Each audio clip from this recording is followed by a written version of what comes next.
Yo, what's up YouTube? Zed here, back again with another video, and today we'll be doing another top 5. This time it's going to be the top 5 graphics cards that you can put inside your computer, inside your gaming computer. This is gaming specific, not meant for any sort of workstation builds, but mainly specifically meant for gaming. It's going to feature AMD cards as well as NVIDIA cards. Now, please keep in mind that these cards, there's no specific category that I'm categorizing these cards. They're just overall which one is the best card in terms of price and performance ratio. So with that being said, let's jump straight into the number 5 spot. This here is the AMD R9 Fury X. The reason why I chose this card as number 5 is because it's quite expensive, meaning that it is gonna run you around roughly $650.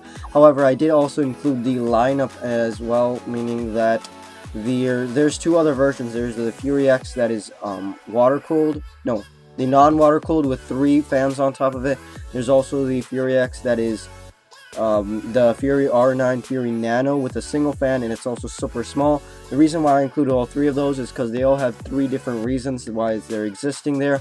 If you want a water-cooled, awesome-looking build, then you go with the R9 Fury X water-cooled. If you want more of a, non-water-cooled and you want less coil whine, but you want more air cooling, then you can go with the R9 Fury X that's air-cooled, and I believe the air-cooled version is actually $100 cheaper. There's also the R9 Fury Nano for those who want to game in 4K or at least 2560 by 1440 with absolutely no problem hitting averagely 60 FPS in a very small form factor computer. Now, this Fury X supports PCI Express 3.0. Core clock speed is going to roughly be around 1050 MHz with 4096 stream processors and 4 gigs of HBM memory with DirectX 12 support and OpenGL 4.4, a single HDMI 1.4a, and 3 display ports. It requires at least a 500 watt power supply and 2 8-pin power connectors. It is a dual slot card with a water cooler at the end, although you can get the other 2 versions, which is the R9 Fury Nano and the R9 Fury X air-cooled, and those are roughly the exact same in terms of performance. It does support HBM memory, which is literally the first card that's ever supported HBM memory, which is high bandwidth memory that's supposed to be at least 3 times faster than GDDR5, but cannot be overclocked. So this is not a very good overclocker. This graphics card is mainly meant for 4K, but can handle 1080p and averagely hit up to 60 to 120 FPS with absolutely no problem.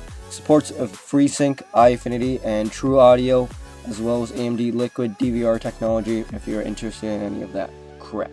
Anyways, let's move on to number 4 spot. This here is the EVGA GTX 750 Ti 750T, a 2GB 128-bit GDDR5 PCI Express 3.0 video card. The reason why I chose this card is that it's really cheap right now for around $120. With the release of the 950, it's actually dropped price, which is freaking awesome. And the cool thing is that this 750 Ti is very close in power and in comparison to a 950, so you're really not losing a lot. Most people actually recommend this over the 950 as it is like $50-60 cheaper, and this provides about the same performance. Not exactly, but pretty much the same. It can run basically any game at 1080p settings, averagely hitting 60 FPS, no problem. Maybe you might have to drop some settings. The reason why I chose this card is specifically because it is very cheap and can work, and it's also very small and can work in basically any sort of computer that you want, whether it be for a small form factor or just a simple desktop you purchase from HP.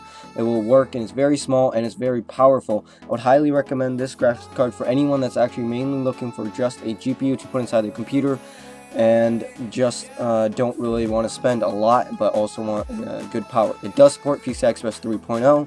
It does have a core clock speed of 1020 MHz.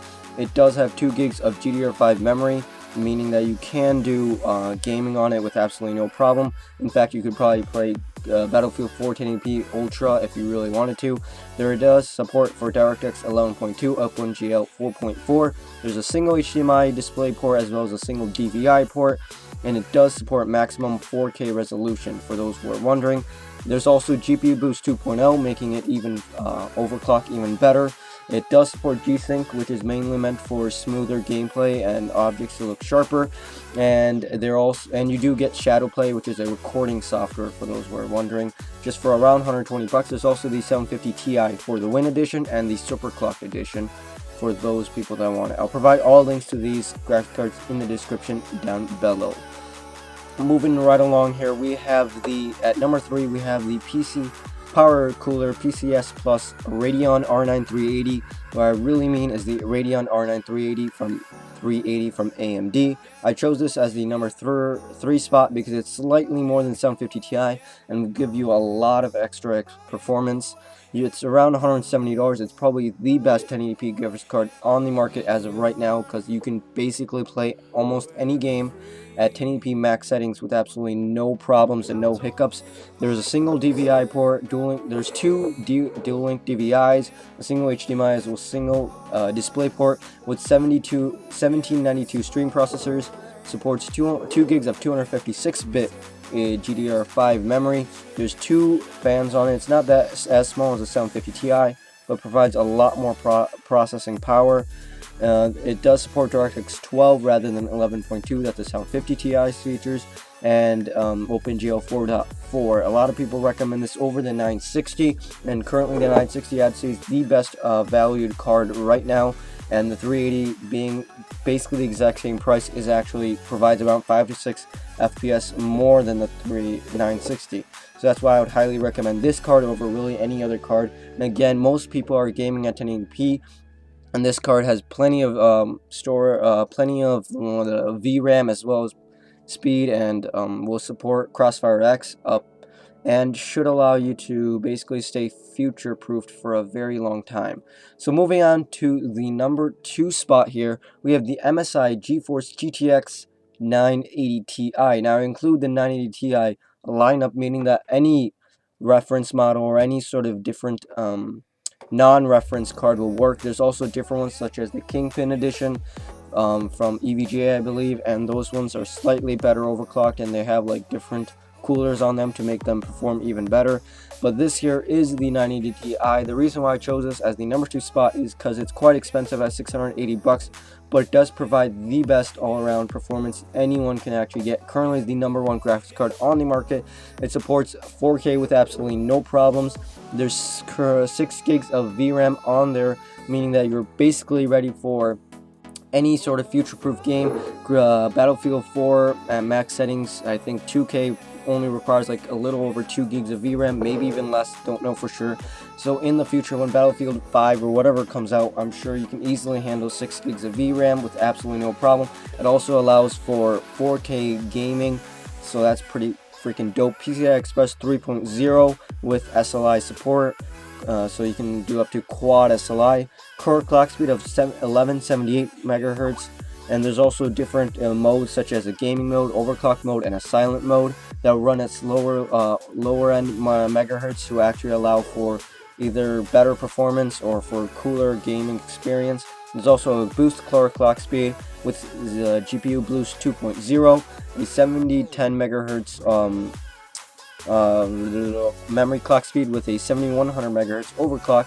It does support DirectX 12, OpenGL 4.4, HDMI that supports up to 4K, and monitors that support up to 4 different monitors.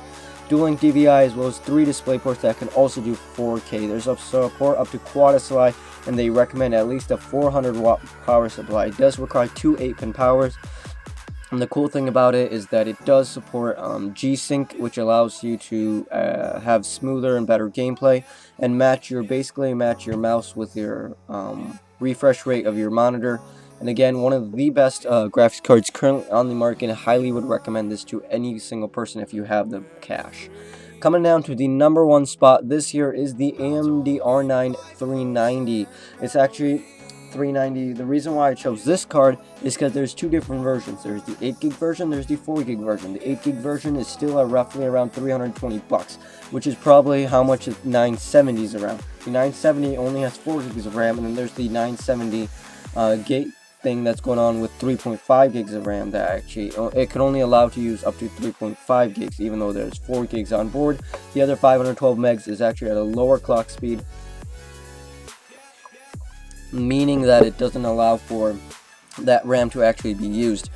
But this has full 8 gigs of 512-bit GDDR5 memory with a core clock speed of 1010 MHz, 2560 stream processors, dual-link DVI, HDMI as well as DisplayPort, PCI Express 3.0, supports up to 4K gaming, though I would highly recommend this for 1080p or 1440p gaming.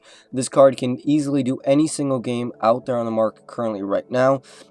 You can run Shadow of Mordor, Grand Theft Auto 5, Battlefield 4, even the upcoming new games such as Black Ops 3, and a lot of other cards. Supports up to Quad Crossfire X. I don't know if you would call it Quad Crossfire X, but whatever. It is what it is. It's an amazing card right here, $390. Probably the best card that I'd highly recommend anybody. It's future-proofed like hell. It is half the price of 980 Ti and comes very close to the performance of the GTX 980. And if you overclock this thing pretty easily, you can overclock this thing really quickly, and it does can pretty much come very close to comparing to the 980, and it's around $200 cheaper. The cool thing, the downside to this card is that it's quite big, and it does require at least a 750 watt power supply, though I think this here you could probably still go on with like a 650 watt power supply with absolutely no problem. So there you guys go, 5 GPUs for anywhere between $100 and $700. Now, I would highly recommend any of these graphics cards for anybody that fits the price bank. The 980 Ti or the Fury X is for anyone that has the $700 pocket change. The 750 Ti is for anyone that's looking for a small form factor graphics card that they can pop into some sort of very cheap low-end computer. The R9 380 is for really anyone that's doing some 1080p gaming. The 390 is for anyone that's want to be future-proof and overall want to play 1440p when they have the chance or get the new monitors. And that's basically it. Hopefully you guys enjoyed the video. Hopefully you guys enjoyed this video and enjoyed everything.